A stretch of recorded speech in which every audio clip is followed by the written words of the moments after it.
Hey everyone, I hope you're doing well. Thank you for stopping by. So in today's video, I turned myself into a clicker from The Last of Us. Are you a fan of the show? Were you already a fan because of the video games? Please let me know. I would love to hear what your take is between the video game and the show. So I took a look at many tutorials that were out there for this look, and there's some that go all the way back to 7 and 8 years. And I've seen that there were a lot of people that were sculpting in clay, using silicone for molds, and also using the styrofoam spray in a can. And I thought, what is one way that I can make this a little bit more budget friendly for you guys? Because I want you to be able to have fun and do this and it be affordable to you. So I came up with aluminum foil, a little bit of liquid latex, and a small amount of air foam clay that you can find at the craft stores that will not break the bank. So I hope you enjoy this, and let's just get into the footage.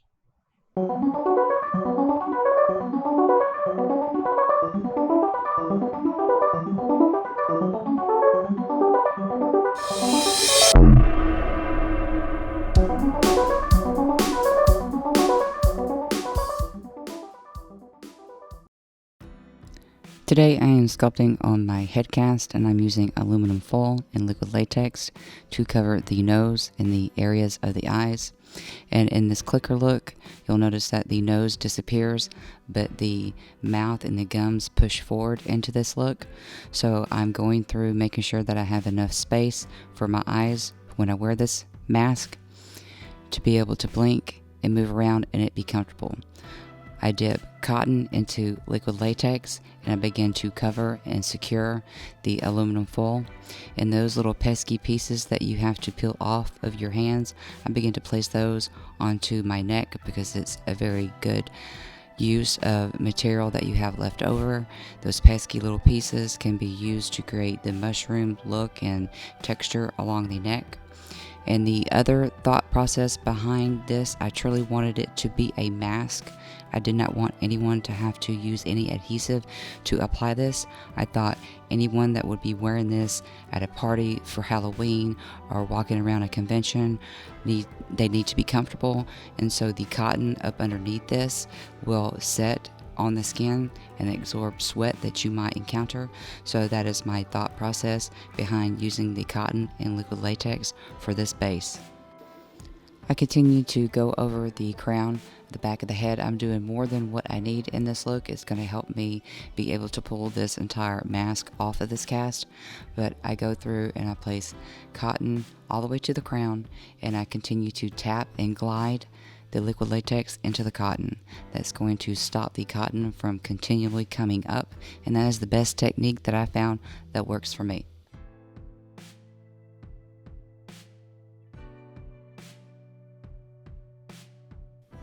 When covering my nose, I chose not to put vent covers for the nostril because the application that it is a mask and there will be a little bit of air up underneath, and also that the mouth would be completely exposed and open.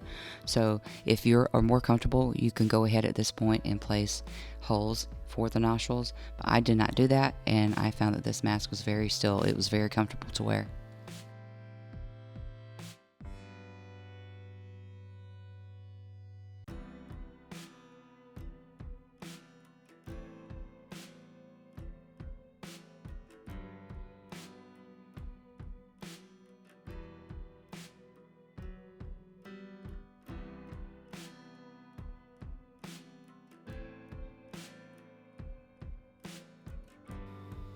I continue to tap and glide the latex over the cotton, and you'll find that it will remain tacky. What we're not going to do is powder this because we are going to use our aluminum foil, and while even if it's dry, it is still tacky, and you can place and remove these pieces as you go along. It helps with the creativity and the ability to remove pieces that you may not like. So another reason why I chose to do the tutorial this way is that, yes, I am a special effects makeup artist that was self-taught, and everything that I started with had to be budget friendly. I did not have the budget to go out and spend a ton of money on kits and silicone because it can get expensive, and I just like enjoying helping people, showing them another technique, another way to do something, reusing products that you already have or that you've used in older looks. As in this, I am using paints from my Phoenix makeup and my Walking Dead makeup, and also I just wanted to show you that you can achieve a look and not break the bank and have so much fun doing it. I continue to use my aluminum foil and place it in the areas using a reference photo to take a look, and I take some scissors and I score down to the middle to keep myself mindful that this look has a dark dent separating the two hemispheres of the brain, because according to the story, the mycelium that infects a host eventually grows up and controls the brain, and then that brain gets compromised and then it explodes out to the top of the head. That's why you see on the edges of this design it almost looks like brain matter, but then it petals up and out. And so I kept that in mind doing this work and kept a reference photo on hand. And at this point, you see that the aluminum foil is sticking pretty easy and it's easy to manipulate. This is when you're going to go through and get your shape. This point, it is very big, but once we start to cover this in liquid latex and paste, it's going to have just a little bit of weight, and then you can manipulate it even more to stick pieces together. You can use depth and dimension during this process. For my liquid latex paste, I'm pouring latex into a bowl and sifting in some flour. I mix a little bit at a time because this will dry. You have some time to work with it. The thinner, the more time you have. But the reason for liquid latex paste is to get that centerpiece with more depth into the middle. That way, when I put anything that flares out, it will lift up off and give us like 2 or 3 layers into this look. So when you are mixing, just be mindful to sift your flour in and do a little bit at a time. This mixture had to be thin enough to fall off the spoon, but thick enough when I placed it into the middle or onto the edges of these, I'm going to call leaf-like textures, that it would add more depth at the tip of this and also give us more texture and different kinds of texture. It covers up some of the texture of the aluminum foil, but it also adds a little bit of smoothness that you can get when you put this onto the cast. And to smooth out liquid latex, just constantly make sure that your tools or your fingers have a layer of liquid latex on them so that it glides through the mixture. Don't forget to put toothpicks into the eye sockets. Those will protrude out and it'll keep you mindful as to not cover up your ability to see.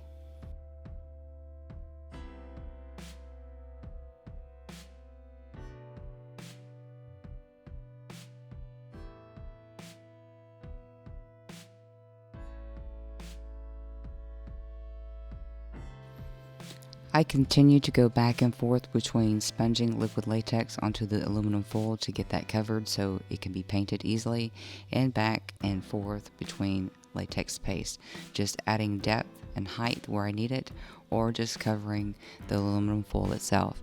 Now I am using a clear liquid latex, so in this process you're going to see that it appears that you can see through my aluminum foil, but it's drying so clear that once you do go in and paint it, that aluminum foil, that brightness and that shine does go away. So just continue to work with the areas that you think need to be lifted.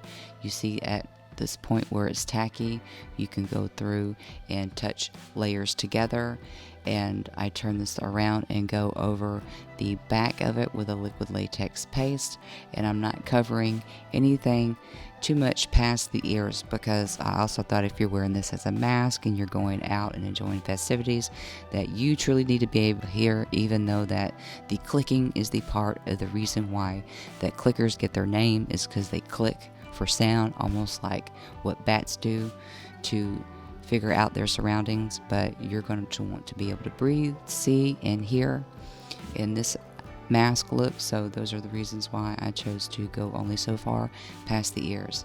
And adding a liquid latex paste to the back will also give it a more stronger feel and a more mask-like texture.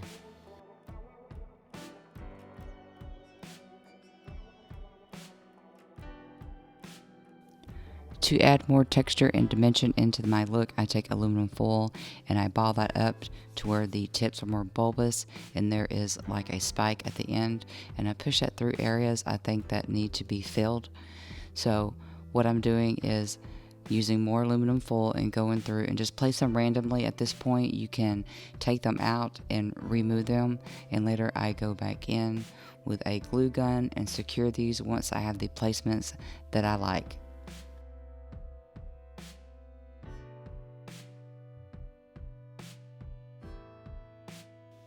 I am gluing teeth for my Walking Dead zombie look onto the top portion right up under the nose, and going back through and securing certain areas of the petals in this design and placing those little sprigs of mushroom pieces throughout for dimension, height, and more texture.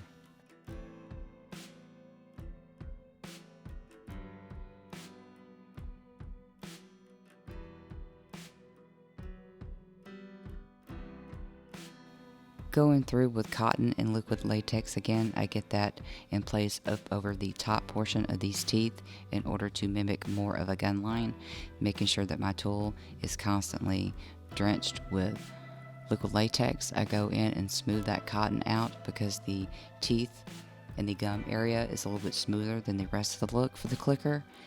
And I go through, and in order to create that gum that goes over the top of the teeth, I simply take my tool and I drag that cotton in between each tooth and each section.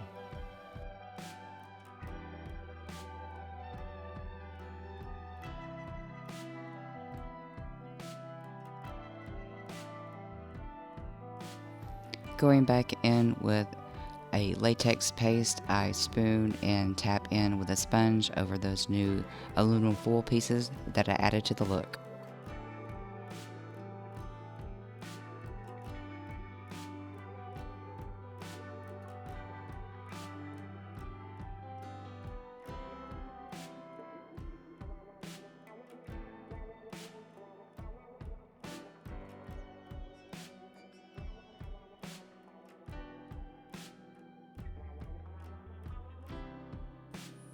Using a sponge, I get a base color of off-white, a yellow tint to it, and get everything covered from the front and moving over to the back. The sponge is good for this because this is a water-based paint and you can really get into the grooves and the texture of this aluminum foil a lot easier than using a brush. The paint that I'm using for this is a water-based paint because it's more opaque and it will give you the opportunity to cover up anything that you can see that aluminum foil that might shine through your liquid latex. This is a good opportunity. I'm also using old paints that I had mixed for my Fire Phoenix tutorial. I'm taking an orange and adding a white and going over the edge so I can see where I need to place the other paint a little bit easier. Everything's starting to kind of blend and I wanted to have some contrasting colors to start the other portion of the paint.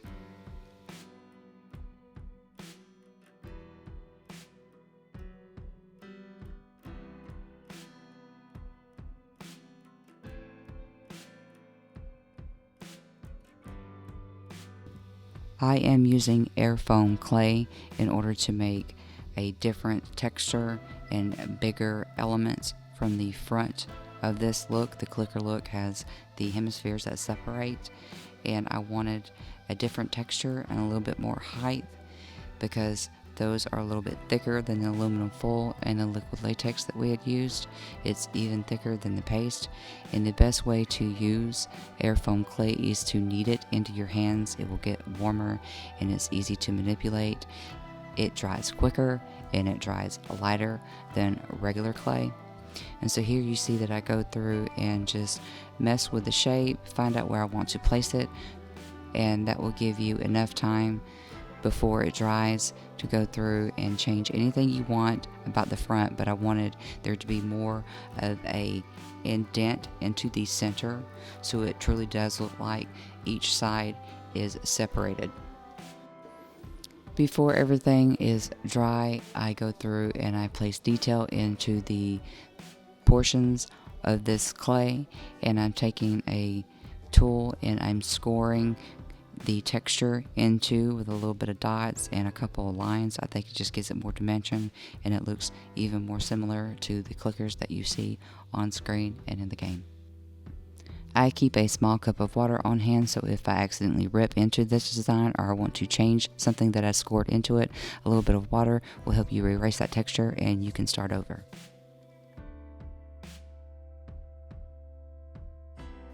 Taking that base color and adding just one drop of yellow food coloring, I go through with this water-based paint and I get my design painted.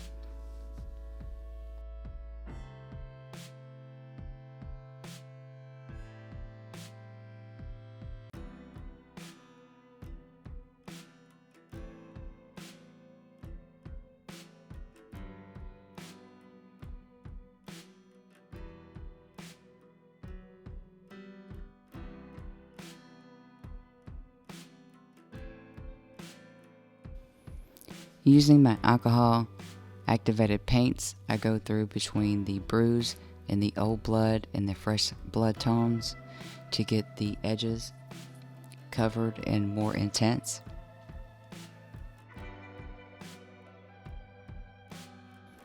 I am using the Narrative Cosmetics brushes in this look today. I do enjoy using these brushes.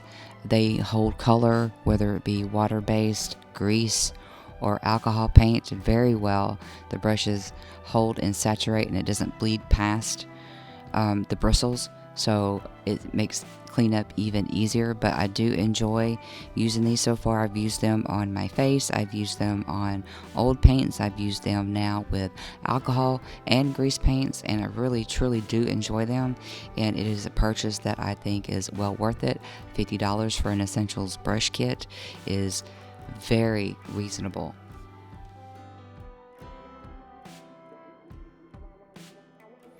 With my alcohol based paints, I create a gray wash mixing black and white together to go through and add a little bit more texture into the front part of this design. What it's going to do is bring out those details that you scored into the foam latex and not take away the actual color. And plus also the coloring of this that I used, I went between two different clicker looks, one being the orange and the gray, and the other one being that spring clicker, because according to the game there is a desert clicker and there is a spring clicker, and I used the purples, the oranges, the yellows, and the grays to create this look.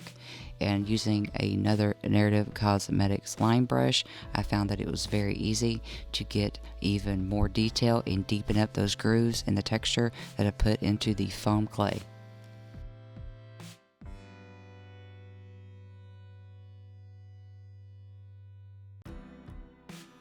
It is time to remove this sculpt off to the face cast, making sure I have a brush that will hold a lot of flour, and every time I peel the latex off of the base, I make sure to get that powdered so that the pieces will not stick to each other. Going as gentle as I can, I continue to lift up the piece off of this cast, pushing my fingers forward, making sure I don't pull from one side and rip. So go from one side to the center to the other side, and that will be a lot less stress on the total design.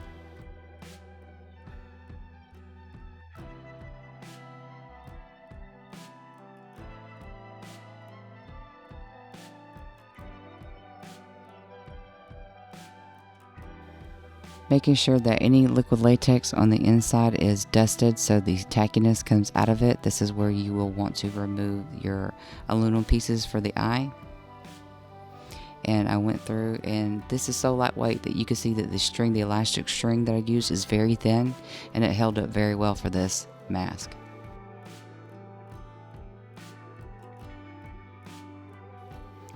giving a light coating of paint for the pieces that I've placed around the neck, going back and forth between yellow, gray, and orange. You can see here that I'm going to take all those other pieces that you pull off your finger, that you pull off your tools, those that are still in mixing bowls. You can easily use these pieces, which is what I do for this look. So I take the pieces that I have been saving and I give those a coat of powder so they're no longer tacky, and I will use these to place around the neck even more and onto the hands to complete this look.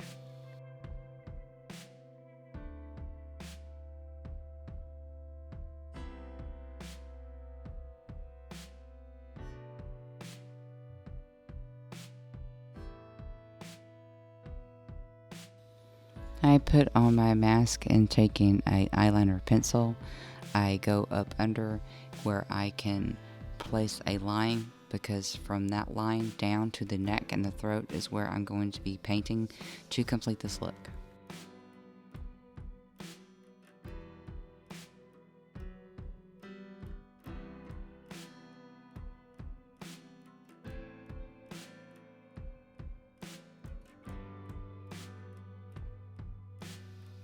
Using grease paints in a narrative cosmetic brush instead of a sponge, the cosmetic brush holds on to the color a lot better and gives it a little bit more opacity. And I go through and I place a black along the cheek, the chin, and down into the neck area. And I also carry a little bit of gray and brown into this look. And these are all grease paints that I picked up around the Halloween season at Walmart. To hide that upper lip into the mask, I am painting that with a black water-based paint. And I make sure to get this color all the way down into the neckline and onto the areas of the hand for a more cohesive look, adding a little bit of gray and a little bit of brown off of this stipple brush.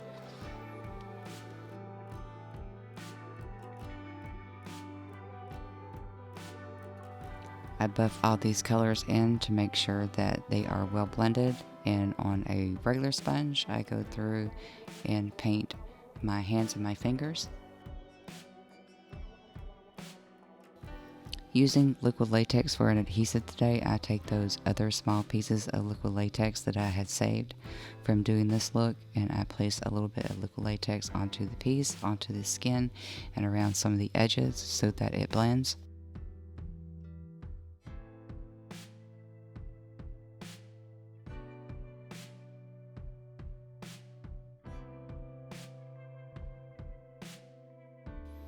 I do the same thing with my hands, placing liquid latex onto that and placing the pieces and getting those secure.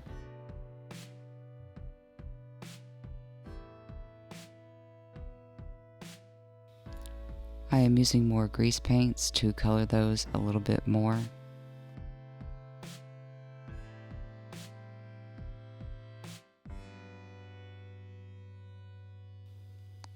In order to make my shirt look gritty and dingy, I go through with a mixed paint that I used in my Horn Demon tutorial where I painted monster fingers. That is a mixture of red and green to give me brown.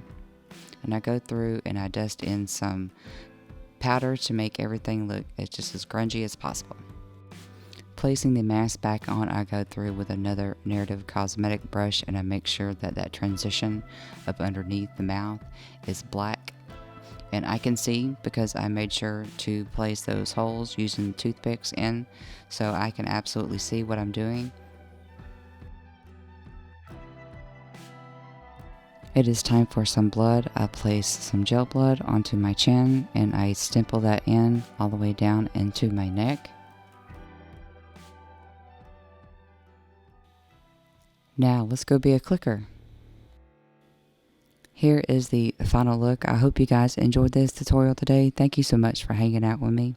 And if you'd like to find sneak peeks behind the scenes footage or vote on my next look, you can find me on Instagram and Twitter. Those links are below. And if you like this video, please give me a thumbs up. It lets me know if I'm doing a good job.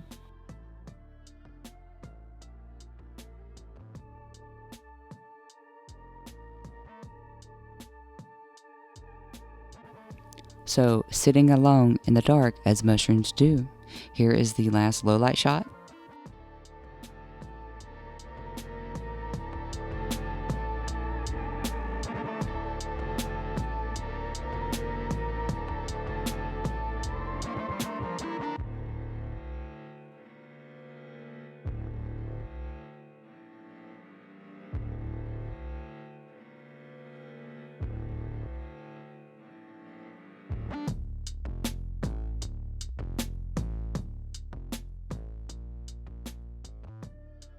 Thank you for hanging out with me. Please like, subscribe, and share, and I'll see you guys in the next video. Bye.